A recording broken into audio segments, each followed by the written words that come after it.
Hi, folks. Welcome to the Digital Economy Lab lunch seminar. We're very lucky today to have our speaker, Chad Jones. He's a professor of economics at the Stanford Business School, doing a lot of work on the role of knowledge and information in economic growth. And today he's going to talk about recipes and economic growth, a combinatorial march down the exponential tail. And you'll understand what all those components mean. So those of you who are online, we look forward to your questions and comments. You can use the, not the chat, what's it called? The Q&A function at the bottom of your screen there. And if you're here, obviously just raise your hand. What we usually do is take clarifying questions during the talk, and then Chad's going to try and save about 10, 15 minutes at the end. We'll have a broader discussion about these issues. So with that, please welcome our speaker today, Chad Jones. Great, thanks so much, Eric. Really happy to be here. So this is a paper that kind of builds on two ideas that are kind of older in the economic growth literature. One is the notion that combinations are important, that ideas are combinations of maybe other ideas. And so Paul Romer in the early 90s used to go around sort of giving simple combinatorial calculations to illustrate this. And one was just sort of, how many combinations can you make from a kid's chemistry set? And very easily you get more than the number of atoms in the universe. And so he used this to sort of illustrate we're not going to run out of ideas. There's always another idea, or at least for a long time there's another idea. Weitzman in 1998 built a formal model around combinatorics, and he sort of appreciated that combinatorics grows faster than exponentials, and I'll kind of make that point more precise later. And so we're constrained by the rate at which we process an exploding set of possibilities. The way he modeled the processing was kind of old-fashioned in some sense, an AK growth model. And so the disappointing thing, it's a beautiful paper. Weitzman writes better than anyone, and it's a great paper to read. When you look at the math and see what he does, in the end, it's kind of disappointing because the combinatorics doesn't play much of a role. It's just, we have more ideas that we can process, and so then it's all about how you write the processing. And the processing was totally conventional and not that interesting. So as a result, something that's surprising is the role of combinatorics is completely absent. That's probably slightly extreme, but it's sort of accurate from state-of-the-art growth models. You don't see combinatorics playing a role in 99+% of the growth models. So what happened to combinatorics? It's the first motivation. The second motivation is this paper by Sam Kortum in the late 1990s. And Kortum kind of envisioned a different way of modeling growth from what Romer and Howitt and other people had done. And his model was straightforward to describe. You've got a hat and it's got some balls in it, and you pull out the balls and the balls have a number on it, and that's the quality of the idea. That's your productivity. So you pull out a 2, your productivity is 2. You pull out a 7, your productivity is 7. You pull out a 4, you throw the 4 away and you keep the 7. So you keep the best idea you've discovered, and that's the one you work with. And the question he asked is, what assumptions do you need to make on that process to get exponential growth in the max? Exponential growth in consumption or whatever, because you're going to use the best ideas. Okay? And he argued there were 2 key assumptions you need to make in order to get that process to generate exponential growth. And this is, I'm being slightly unfair to him right here in a way that will become clear. He said 2 things you need. First, the rate at which you draw needs to grow exponentially. So think about population growth and the number of researchers. Each researcher gets 1 draw from the hat every period, and the number of researchers is growing because of population growth. That'll give you exponential growth in the rate at which you're drawing. That's how he thought about it. That's very much how I'm going to think about it in this paper. The second thing you need is you need the distribution of productivities you're drawing from to have a Pareto upper tail. Okay, so Pareto distributions play a key role in his theory of growth. If you draw from thin-tail distributions, from a normal or an exponential or whatever, you won't get exponential growth in this process. Okay, and what was surprising about that result? I've been teaching this paper for 25 years, and I always left a little bit uncomfortable because this having to assume Pareto goes against everything else we do in economics where we see Pareto distributions. So lots of things in the world are Pareto. So the size distribution of cities, the size distribution of firms, the income distribution, the wealth distribution. Everywhere we see Pareto distributions in the data, we try to generate them as an outcome. What assumptions do you need to make in order to explain why Zipf's law holds for cities or firms, or why the income distribution is Pareto? And in economics, Xavier Gebex was the early people to pick up on this idea. Other people had thought about it before and since. And it turns out one of the key ways, and I think the key way in some ways to generate a Pareto distribution is to assume exponential growth. So Pareto distribution arises when you've got exponential growth that occurs for an exponentially distributed amount of time. So there's some Poisson process that kills you, but otherwise you grow at 2% per year, and people enter to replace you. That'll give you a Pareto distribution. Okay. What's interesting about that is the Pareto distribution is the result of exponential growth. So exponential growth implies Pareto. That was Gebex. Pareto implies exponential growth. That was Kortum. And there's kind of a chicken and egg problem here. Which came first? And it sort of suggests there might be something more fundamental. So that's kind of the second motivation. Do we really need the fundamental idea distribution? When the universe came into existence, is it really the case that the idea distribution we're drawing from the universe is Pareto, or can you dispense with that? Yeah. So there are other more like primitive things that might lead you to a Pareto distribution, right? I mean, so can you take it back? So maybe that's where you're going with this. I'm not. I think I'm curious to hear. Maybe we could talk about this afterwards. I'm curious to hear what the more primitive things are. To my way of thinking, everything I've seen, save for maybe one little thing in the corner, is exponential growth. So preferential attachment, I'm thinking of as exponential growth in these network models. So that kind of preferential attachment, but that looks like exponential growth, right? That it's sort of the rate at which you attach is proportional to the size. Yeah, but it gives a kind of a rationale. I mean, it's sort of preferential attachment is a very plausible story for how ideas might connect. Yeah. And so it sort of seems a little less arbitrary than just assuming the Pareto. Absolutely. But that's definitely where I'm going. This is the thing I'm going to think about, not this. I'm going to say, can we do without this to explain growth? And then the exponential growth we get from this is going to generate a Pareto distribution. So, Chad, just for those of us who aren't economists, Sure. What's a Pareto tail? I'm going to show you in just a second. It's basically the probability that your next draw is bigger than X is X to the minus alpha. So is it like the distribution of earthquake sizes? Yep. Yeah. Okay. Earthquake sizes are Pareto. Yeah, lots of things are Pareto. Okay. All right. Yeah, you'll see that equation in a couple of slides. All right. So, all right. The paper makes two contributions. One is kind of a simple math stats kind of result, and I'm not a math stats person. So the fact that there's any contribution at all here is kind of interesting to me. It's kind of like the extreme value theorem. So my reading of extreme value theorems is they're big, thick books that are kind of complicated, and you get one of three types. And this is much simpler than that. And in some ways, it surprises me that this is not result one in every extreme value book. So it's going to explain kind of in a very obvious way how the max extreme value, this thing we're drawing from the hats, right, and carrying around, our productivity, how that depends on the number of draws and the shape of the upper tail, kind of for any distribution. Okay. And then the second contribution is to apply this to a growth model. And what you're going to see is that combinatorics plays a key role in making this work when you don't have Pareto distributions. Okay, so in particular, let me now define what I mean by combinatorial growth, because unlike exponential growth, that's not something that kind of has a same formal definition, I think. So imagine a cookbook. Okay, we've got a cookbook that has a bunch of recipes in it. The recipes are our ideas, right? And think about the cookbook, think about the number of recipes you can make from n ingredients.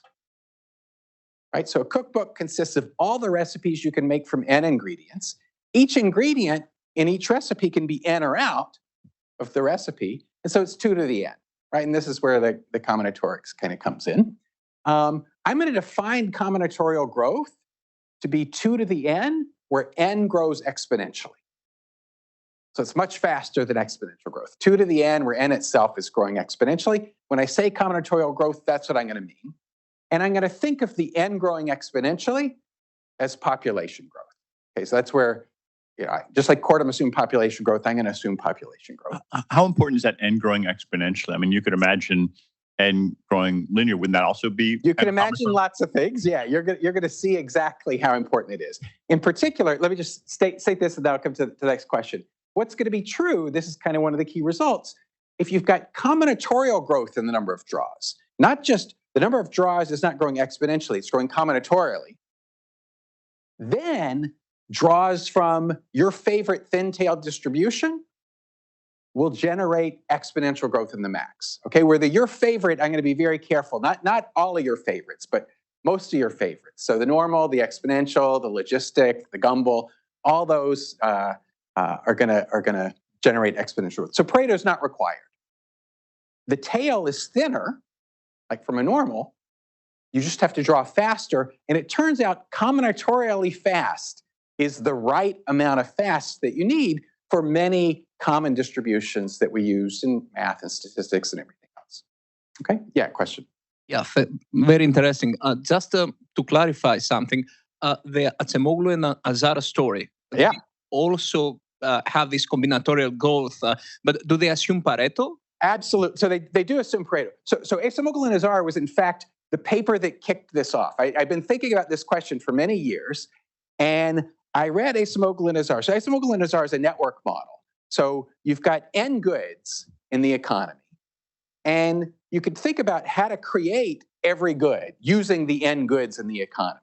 And so there are 2 to the n possible networks you can use to produce something. And imagine the productivity of each of those things as a draw from a distribution. So that's how that paper worked. In section 5 or 6 at the end, so mostly it's not about growth. Mostly it's about sort of the cross-section. At the end, they talk about growth, and there they assume n is growing linearly. So the number of draws is growing exponentially, and they're drawing from a Pareto distribution. They call it that the log of productivity is drawn from a gumbel distribution, but that's the same thing. It's the level of productivity being drawn from Pareto. So it's not totally obvious when you read it, but that's what they're doing. Okay, but absolutely, when I saw that, I said, it's weird to have n growing linearly. The number of goods in the economy is growing exponentially. That means in their paper, growth would explode. But what if you drew from a thinner tail? Would it work? And it turns out it works, and that was the genesis of this paper. Okay. All right, so let me show you the simple result. Sorry, this is there we go. Okay, so you get KIID draws from the hat, drawn from the same distribution, IID. Let ZK be the max. ZK is the biggest draw you get from these K draws, and the distribution you're drawing from is just f of x. Okay? Because we're only caring about the max, it's useful to focus on the complement of the CDF, f bar of x. So what's the probability that your next draw is bigger than x? F bar of x. And the only assumption we need is that f bar of x is strictly decreasing on its support. Okay, so lots of distributions are going to fit this. And here's the result, right? So zk is a random variable. The max is a random variable. It's getting bigger and bigger and bigger the more draws you take, at least weekly, right?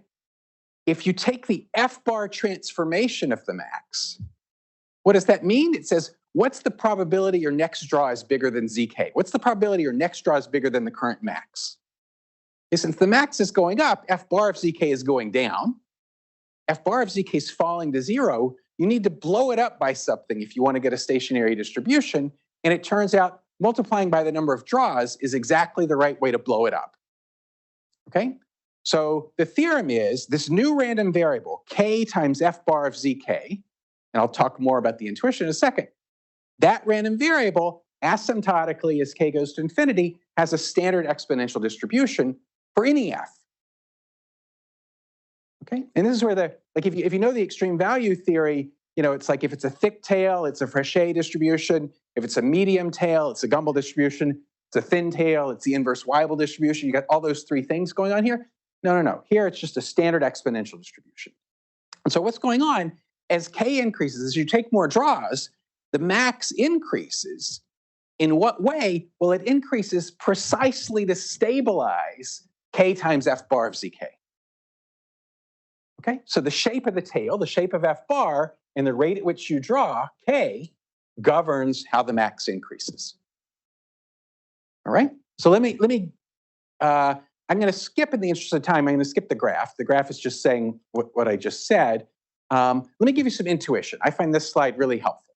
Okay, so the theorem, k times f bar of zk, is a standard exponential random variable epsilon plus something that disappears as you let k get big.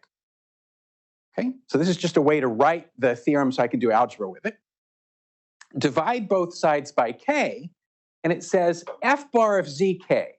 What's the probability that your next draw is bigger than your current max?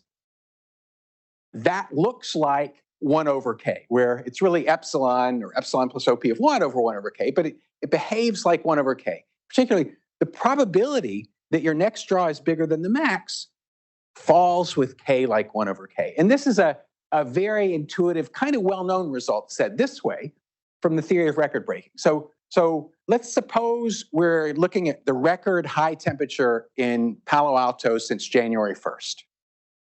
Okay?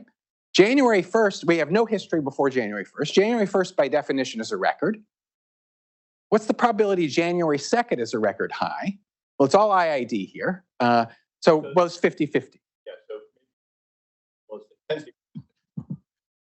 temperature tends to get warmer, so exactly. You're assuming that you're in the tropics. You're at the equator. It's IID, yeah. Every day is the same. You're on the equator, exactly.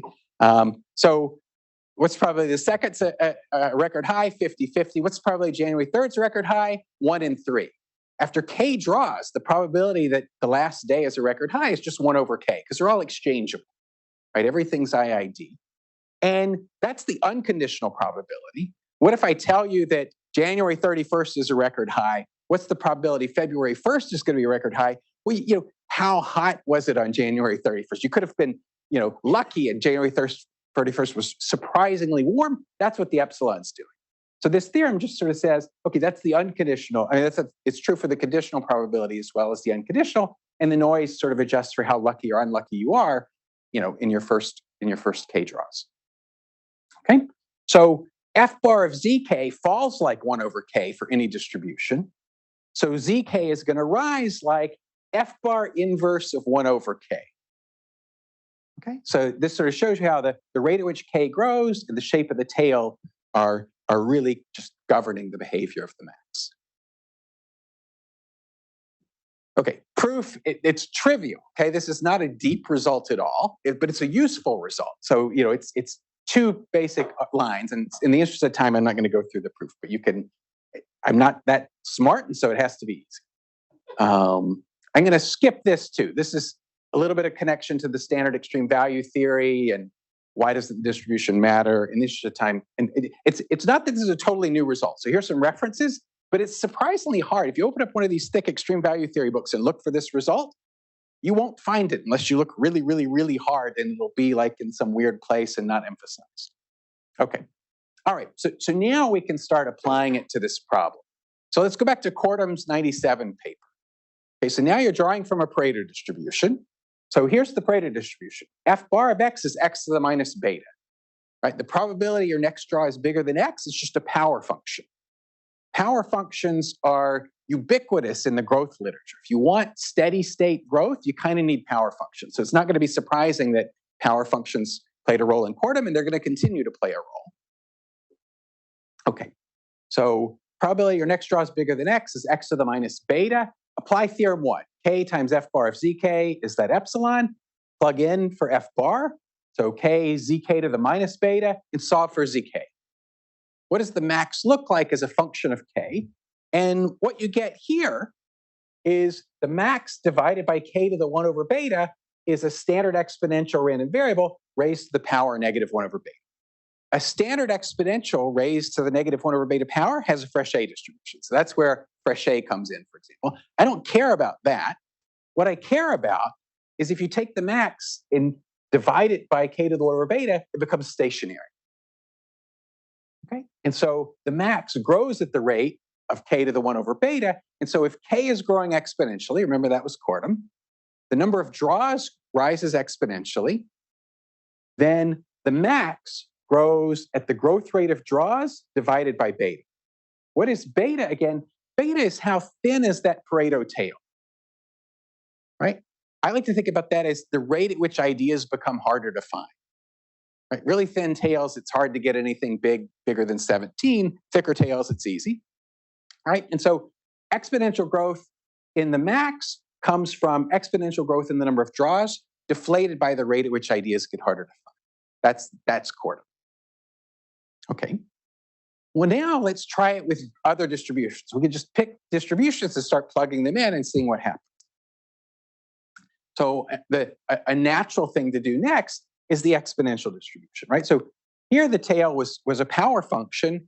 Here the tail is an exponential function. The tail's thinner, as exponentials fall faster than power functions, right? And so k times f bar of zk, plug in f bar is e to the minus theta, solve for zk, you have to take logs to solve, and you get here that the max depends on the log of an exponential random variable. The log of an exponential is a Gumbel distribution. That's where another type of the extreme value comes in. We don't care about that though. Divide by log k, and you get 1/theta times the log of epsilon divided by the log of k. So this disappears asymptotically. This is going to infinity, remember. And so you get convergence in probability. The max grows with the log of the number of draws, a very familiar kind of result. So this is not new. It's well known. So the max grows with the log of k. Now notice, you can see why Kortum didn't like the exponential distribution, because if k grows exponentially, the log of k grows linearly, and the max is going to grow linear. Okay? The insight, this Acemoglu Azar sort of appreciating 2 to the n, well, just let the log of k grow exponentially. If the log of k grows exponentially, you've got exponential growth in the max again, withdraws from an exponential distribution. Thinner tail, draw faster, right? And so combinatorial growth turns out to be a nice intuitive description of the log of k growing exponentially, right? So this cookbook model, k is 2 to the n. If n grows exponentially, the log of k grows exponentially. So we get combinatorial growth of the draws from here an exponential distribution. It's exponential growth in the max. So you're working to generate exponential growth.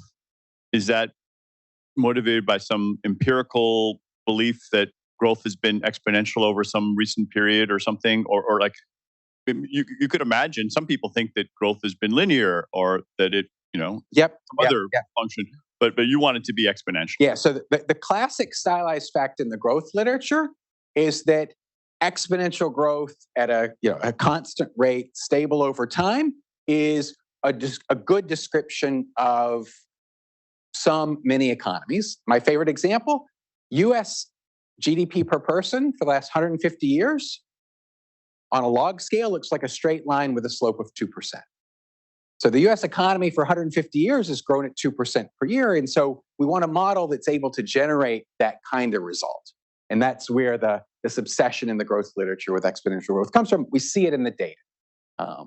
Okay, so that's a first kind of assumption that when you look at the data, you walk away with it. Okay. All right. So now let me embed this idea in a growth model and generalize the distribution slightly. And then just to give you an outline of where we're going, so I'll do it with a Weibull distribution now, which is just a generalized exponential. I'll show you how the growth model works pretty quickly. Then I'll talk about extensions. So what's the set of distributions for which combinatorial growth generates exponential growth in the max? And what's the set where it doesn't? And how does the max grow as a function of k for all those other distributions? You can figure that all out very easily with this first theorem.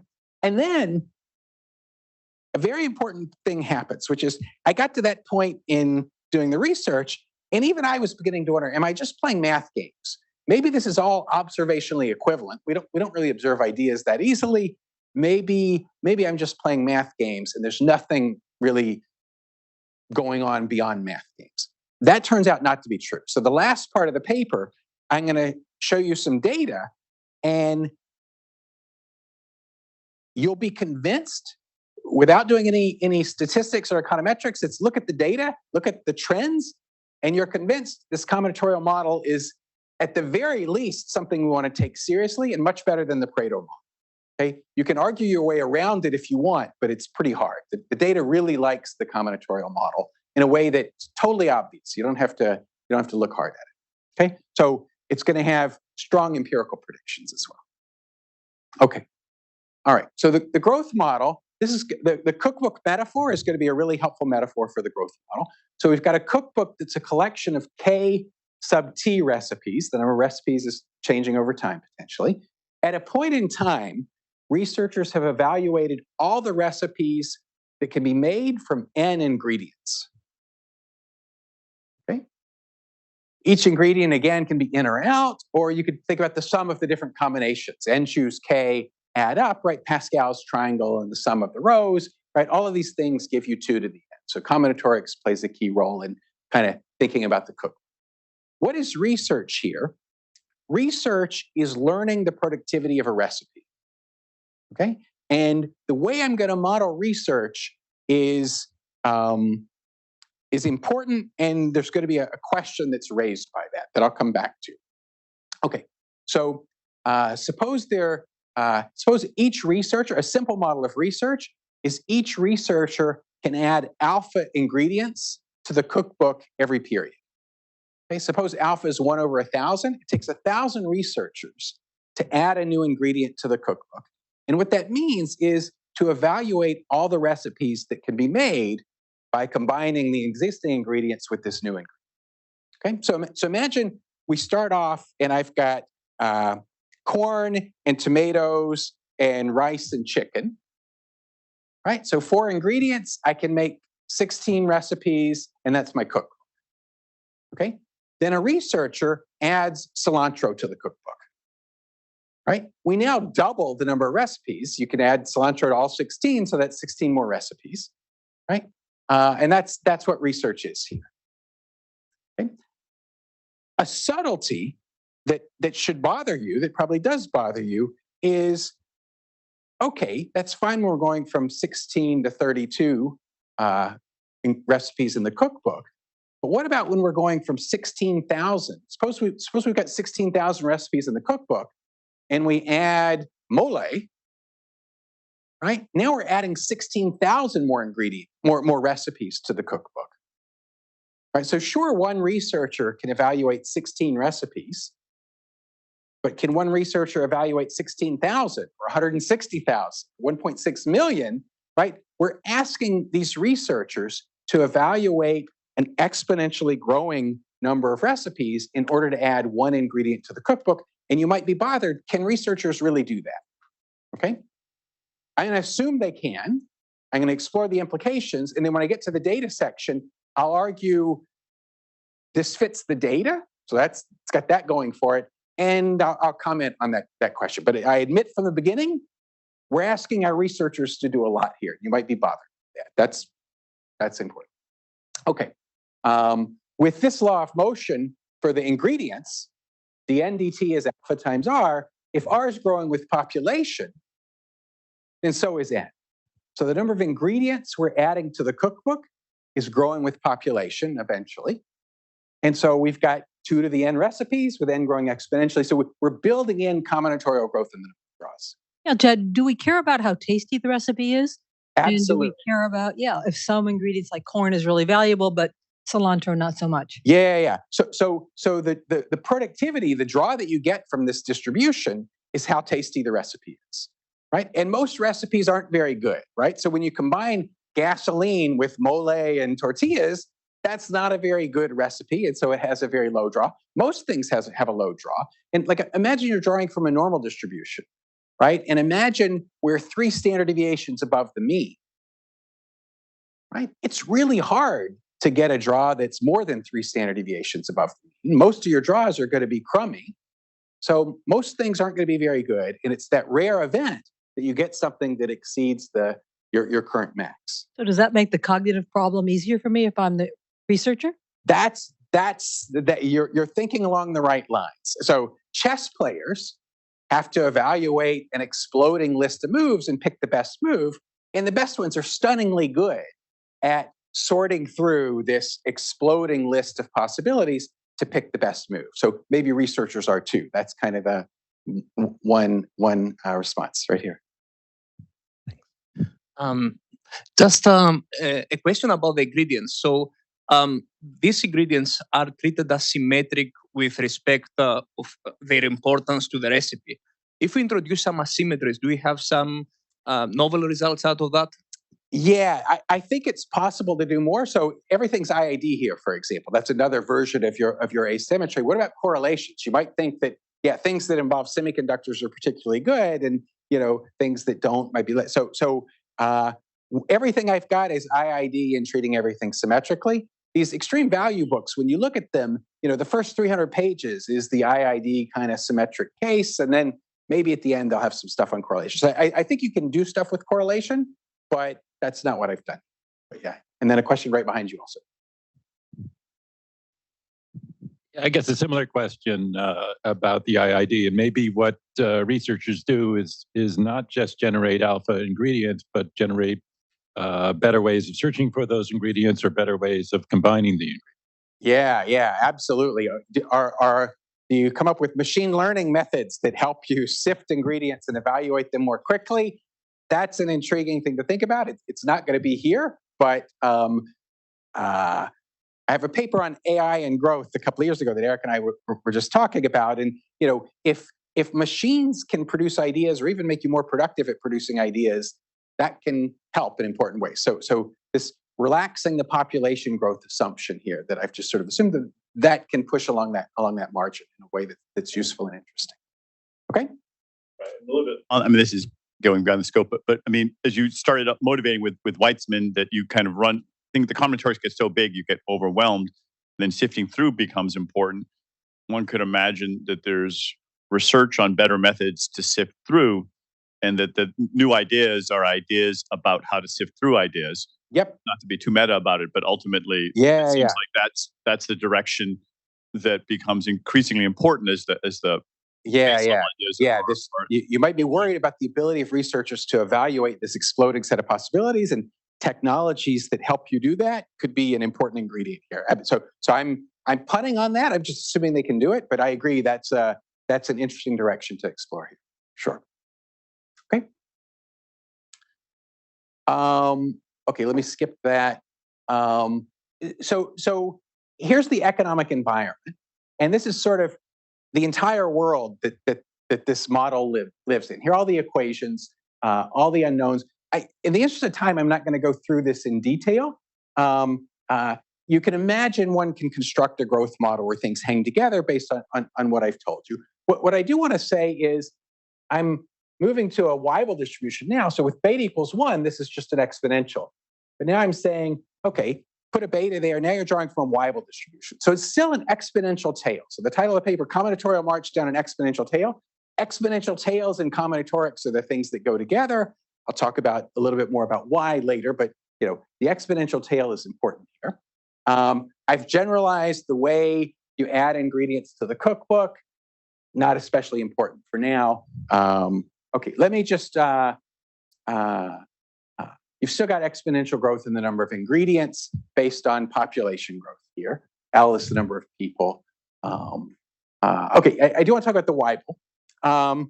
So you can apply theorem 1 to the Weibull just the way we did to the Pareto and the exponential, or you can just use a change of variables trick. The change of variables trick is useful when things are sort of in the exponential class, or when you've solved one kind of class, you can generalize it pretty easily with this change of variables. So suppose y is exponential, and think about y being equal to x to the beta, so that x is y. I told you the max of the y's grows with the log of k, so the max of the x to the betas grows with the log of k, and so the max of the x's grows with the 1 over beta root of the log of k. Okay? So the growth rate of the max here is going to be the growth rate of the log of k, which is going to depend on the growth rate of ingredients, which depends on population growth, deflated by beta again. So the Weibull distribution is to combinatorial growth what the Pareto distribution was to Kortum's exponential growth. Okay, the Weibull is going to be the canonical example of this combinatorics. It's the growth rate of the number of ingredients deflated by how thin is the Weibull tail. How hard are ideas to find with this Weibull distribution? Okay, let me skip that. All right, so let me go. Let me skip that too. Let me ask now. Okay, like you could apply theorem 1 to any distribution and start thinking about it, and it's sort of it's cool to do that. So I kind of want to do that in this section. So for what distributions do combinatorial draws generate exponential growth? I already provided a hint about that. How do you show it? Well, there's a nice theorem. Do the growth model with draws from any f. Let f be continuous, unbounded. If you want exponential growth, you need to be unbounded. Theorem 1 didn't require unbounded, by the way. Theorem 1 works with the uniform distribution. Let f be monotone and differentiable. We need to take derivatives. So let eta of x be the elasticity of the tail CDF. Okay? So eta of x is d log f bar d log x. How fast is this tail falling in percentage terms? Then you've got this if and only if result. You get exponential growth in the max at a rate that's gn deflated by some alpha, if and only if the elasticity is asymptotically a power function with power alpha. So I told you power functions play a key role. Now the power function's in the elasticity, not in the distribution itself. And that statement will make more sense kind of in this slide. So this is just repeating the theorem at the top. Thinner tails require faster draws, but still require power functions. I already told you kind of need that. It's just the elasticity itself is now a power function. So examples, the Weibull distribution, e to the minus x to the beta, this is the power function. It turns out the elasticity is exactly x to the beta. That's why the Weibull is the canonical example. It's not an asymptotic result here. It's just true always. Now, like the normal is actually one where theorem 1 doesn't work so well because you can't solve in closed form for the result. But you can use this result to see, basically the normal has e to the minus u squared in it and the integral in the 1. So does that mess things up? No. It turns out the elasticity of the tail of the normal looks like x squared, right, as you get out far. And so it's like the Weibull with beta equals 2. So combinatorial growth in the number of draws from a normal distribution, it's the growth rate of ingredients divided by 2. That's the growth rate. The Kortum 97, this is the intuition, the two-sentence intuition for the paper. Kortum 97 said that f bar of x was itself a power function. Right? The tail CDF was itself a power function. The elasticity is just beta, and exponential growth in the number of draws was the right way to get exponential growth in the max. For the Weibull, the tail is exponentially thinner than a power function, right? It's e to the minus power function, right? So the tail's exponentially thinner, so you have to march down it exponentially faster. 2 to the e to the nt is exponentially faster. Notice the 2 plays no role. This could be an e to the e to the nt, or 37 e to the nt, right? But it's the double exponential nature. The tail's exponentially thinner, so you have to march down it exponentially faster. And it just so happens that this combinatoric story is a great example of this double exponential growth in the draws. So what distributions does this work for? Normal, exponential, Weibull, Gumbel, gamma logistic, generalized things. It's sort of, the tail's dominated by the exponential of a power function. Interestingly, maybe more interestingly, when does it not work? It doesn't work for the log normal. The log normal is the distribution that we all play with where it doesn't work. And it doesn't work for a reason that's totally intuitive when you see it this way. So I just told you combinatorial growth withdraws from a normal, gives you exponential growth in the max. Well, with a log normal, we're saying the log of x is normally distributed. The percentage increments in x are normally distributed. That's going to be too thick a tail.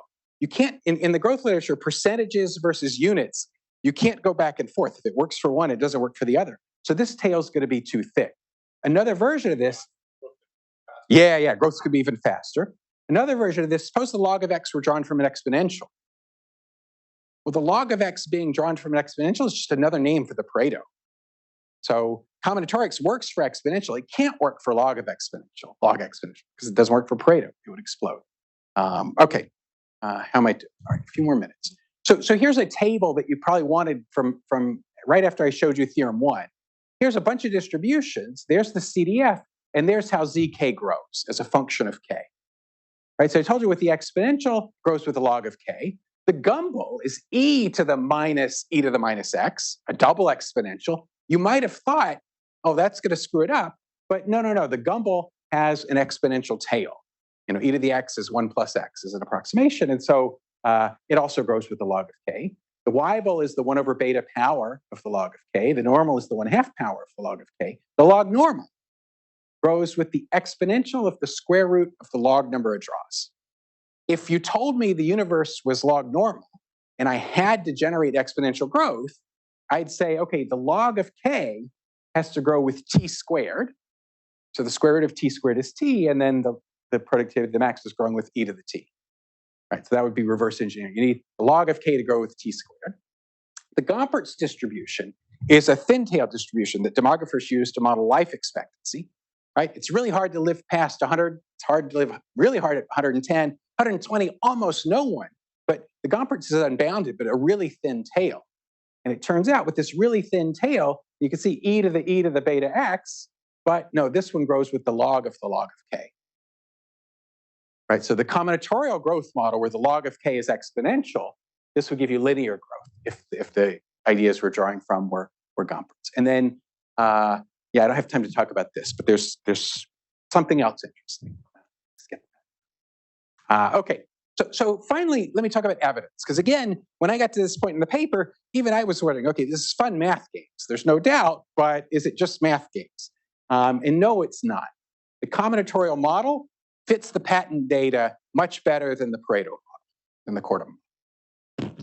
Okay, so Kortum, now let me tell you a little bit more about Kortum. Kortum was designed to match a key fact, where the fact's in quotes. I'll show you the fact in a second. And the fact was the flow of patents granted by the US Patent Office looked stationary. Okay? It's never clear that was true. The next 2 slides from now, I'll show you the fact. So you're going to see it, and we'll talk about it. But to do that, we have to talk about what are patents in the model. And here I'm just going to follow what Kortum did. What Kortum said is, in order to get a patent, you have to be better than the frontier. And anything better than the frontier gets a patent. Okay, so if our frontier is 17, anything less than 17, you don't get a patent. Anything bigger than 17, you get a patent. Let's count up the number of things that are bigger than the max. Okay, every period. Well, remember I told you the fraction of ideas that are bigger than the max looks like 1 over k. Right, that's what the F bar of zk was. And so we're adding dk dt recipes every period. What fraction of them exceed zk? What fraction of them exceed the max? 1 over k. So the flow of patents is the growth rate of k. The flow of patents in this model is the growth rate of k. And you can see how Kortum's model with population growth, this would just be proportional to population growth, and you get a constant. You get a constant number of patents. A constant number of ideas exceed the previous frontier in the Kortum model. Okay? So it gives you a constant flow. What about the combinatoric model? Go back to the alpha R case. So k is 2 to the n. K dot over k is proportional to dn dt. And dn dt is alpha times r. Right? So the flow of patents, k dot over k, rises with the number of researchers. Right? If researchers is growing because of population growth, the flow of patents is growing exponentially with population. Right? Patents per researcher would be constant here. Now in the data, it looks like patents per researcher is declining, so that phi up there, the thing that I skipped over, you make phi negative, patents per researcher falls. If you make phi positive, patents per researcher rises. Both those cases are allowed, so you can mention. But the point is, Kortum's model with Pareto implies the flow of patents is constant. What's going on there? With Pareto, ideas are big. If you get an idea that's better than the frontier, on average, it's 5% better than the frontier. And so a constant number of ideas better than the frontier will give you constant exponential growth. Okay? If you're drawing from a normal, it's really hard to get more than 3 standard deviations above the mean, right? And if you happen to get something that's better than 3 standard deviations above the mean, it's only epsilon above. And so if you want 5% growth each year, you need to have a lot of ideas better than the previous frontier. In fact, you need to have exponentially growing numbers of ideas better than the frontier. With Pareto, ideas are big, so a constant number generates exponential growth. With normal combinatorics, ideas are small, and so you need an ever-rising number of things to exceed the frontier to get exponential growth. Oh, I made up the 5%. That's just an example. Yeah, that's just an example. Because I guess then it is critical, the size of the step, right? And that yeah, it could be the quality of patents is not so great. Yeah, the size of the step depends on those beta parameters that I was just telling you about. Yeah. Thank you. Great. Okay, here's the data. So Kortum was looking at the green line. This is patents granted by the US Patent Office to US inventors. Okay? And you'll notice that in 1915, 1950, and 1985, US Patent Office granted 40,000 patents. It looked constant. Okay, that's what he was trying to match. Now, the relevant patent series for US growth is not just granted to US inventors, but granted by the Patent Office, right? When Toyota files for a patent in the US growth goes up. We get better cars, right? So the blue line doesn't look so stationary, even in 1990. And then look at the history. The question is, does this blue line look constant or like an exponential, right? And that's what I meant by its eyeball, it looks like an exponential. You don't have to, Now we might say, are patents good measures of ideas? And I'm with you. I hate patents as a measure of ideas. So you can criticize this measure. And if you wanted to say Kortum's right, you'd say, hey, we allow software and algorithm patents here that we didn't allow here, and so the things aren't comparable. The true series of ideas is constant. So what you have to ask yourself, if we had a great measure of ideas that exceed the previous state of the art, is that series constant or is it growing exponential? That's how you distinguish these two models. So I have some more data. So I have two things to say. Actually, I think this one might be the more useful one. This goes back to this question that I said was a problem. Can researchers evaluate an exponentially growing list of ideas to find the best one?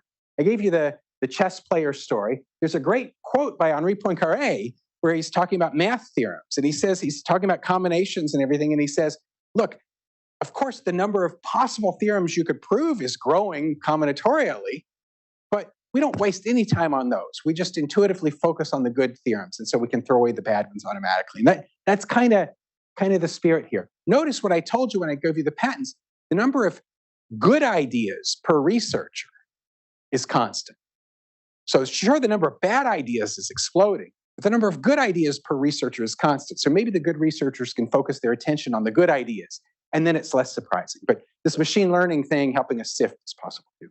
I mean, if you say that, doesn't that sort of negate the whole point of combinatorial growth? If you're holding constant the number of, why don't you just relabel ideas as good ideas, and now you no longer have combinatorial growth? Yeah, but it's endogenously understood here rather than an assumption, right? So, okay. Let me just say one more thing in 30 seconds. So this is the last slide, implications for future research. Actually, I think this is more inside baseball. There are things,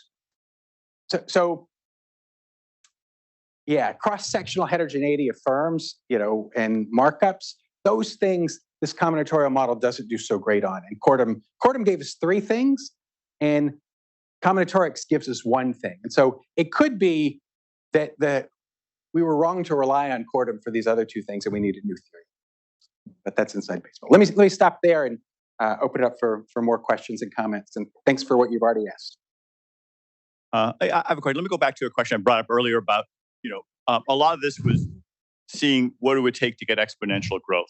This paper by Thomas Philippon that says that since World War II, it looks more like it's been additive growth. Do you agree with that empirical description, or so how would you respond if it was additive? I guess you go back and you could redo all those tables and see what would it take to do additive growth. At least one of them did. Yeah, great question. So I like the Philippon paper. I think it's great that he wrote it. It's intriguing. His paper says if you look at growth since 1950 in the U.S., it looks more linear than exponential. Okay, now let's be clear what he does. What he says is, let's consider two possibilities: constant exponential growth or constant linear growth. Okay? And he runs a horse race between those and says, for some data, the linear model fits better. For a surprisingly amount of data. So it's surprising to growth economists how well the linear model fits. If you ask me in my heart of hearts what I believe, and I've written other papers about this, I haven't emphasized it today, my view of the world is we have exponential growth, but the exponential growth rate is slowing down. Okay, so that's neither one of his two models, right? He had exponential growth at a constant rate. We sort of knew that wasn't going to fit recently because growth rates have definitely slowed down.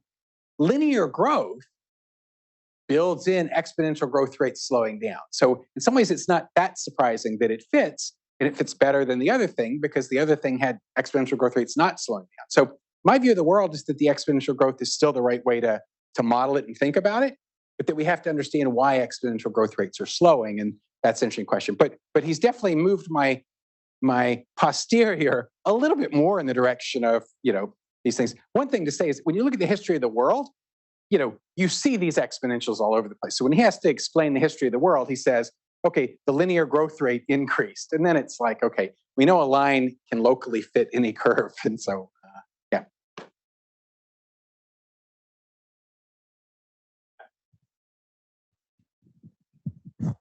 Yeah, two questions. One is just a really easy one.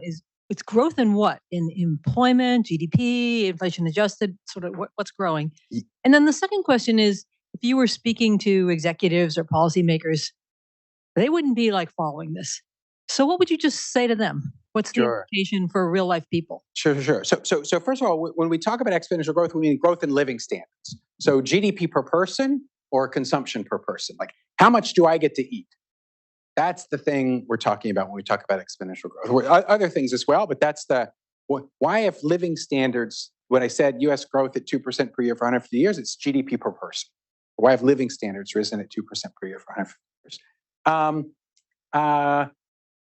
What do you say to policymakers?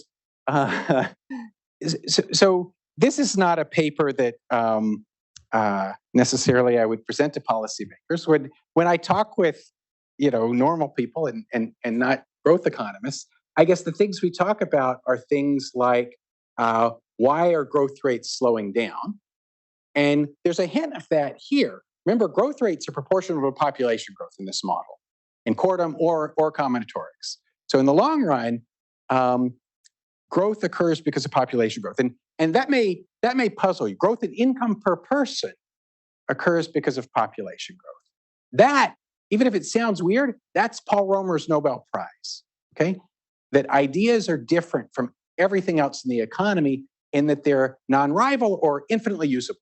Right? If there's an apple, you can eat it or I can eat it, but we can't both eat it.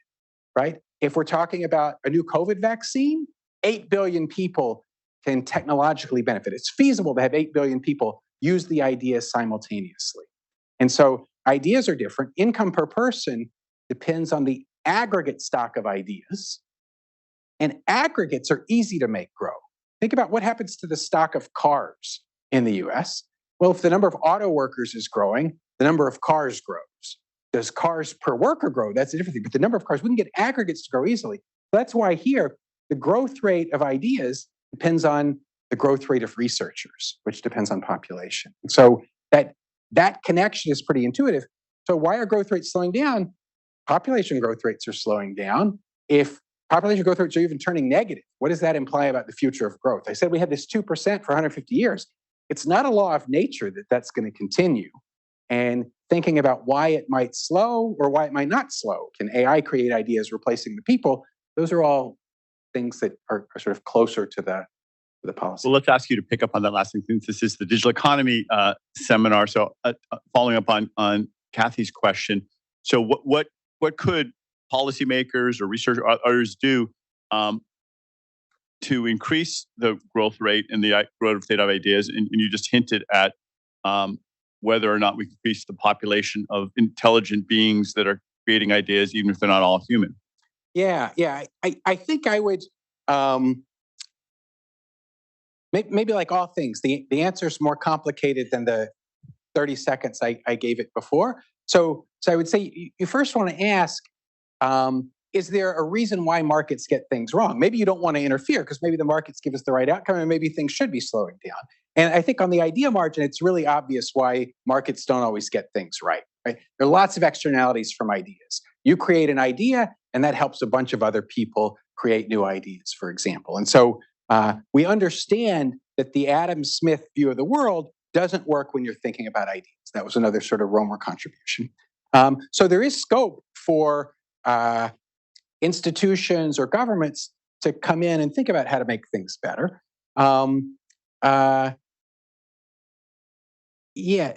Thinking about how to internalize the spillovers from ideas, how to reward ideas appropriately. In Silicon Valley, it seems like we reward ideas really well, at least for some kinds of ideas. And so maybe not all kinds of ideas get rewarded that way. So what kind of institutions can ensure ideas get rewarded appropriately? Well, there's two. You can think of two kinds of ideas. There's rent-seeking ideas, and there's value-adding ideas, and some maybe get over-rewarded, and some get under-rewarded. Yeah, exactly. So I think all those questions become first-order important. And then when I step back, there are lots of reasons, it turns out, why you might expect growth rates to be slowing.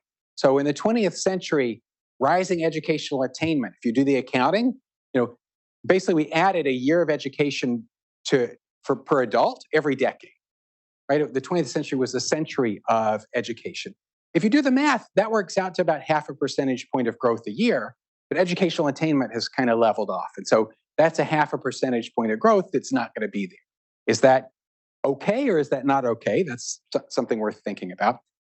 Running out of people. People create ideas. And so, you've seen basically the rich countries of the world already have fertility below replacement, fewer than 2 kids per person, per woman.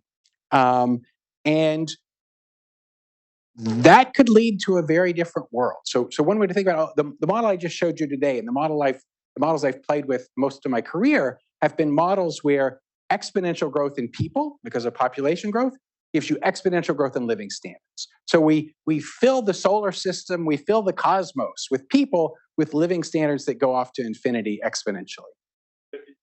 Or is it idea creators? And are a lot more people part of the, plugged into the internet and Wikipedia and the scientific establishment, even if the population isn't growing? Yeah. So I was going to say, we're kind of on the other side of that now, where you're running out of people. But then another point is exactly the point Eric was making. You think about China and India, right? Each of China and India has 1 billion plus people, as many as the US, Western Europe, and Japan put together, right? So 50 years ago, China and India were so poor, they couldn't push the frontier forward. But as they develop, that's doubling and tripling the number of people we can throw at these problems. And that could help sustain growth for a while. Or, the number of patents filed by women in the 1970s was 3%, and today less than 15% still. That's half the population that could be creating new ideas. And so we need to take advantage of our idea creators wherever we can find them, because we're kind of running out of them. If machines can create ideas, that'd be good too. Any other questions or comments? Okay. All right. Well, we are out of time. Thanks very much, Chad. That was terrific. Lots of good ideas to think about. We have one more seminar, and Christy's going to tell me when it is. Pat Bahari on May 22nd. So we'll see you then. Thanks very much.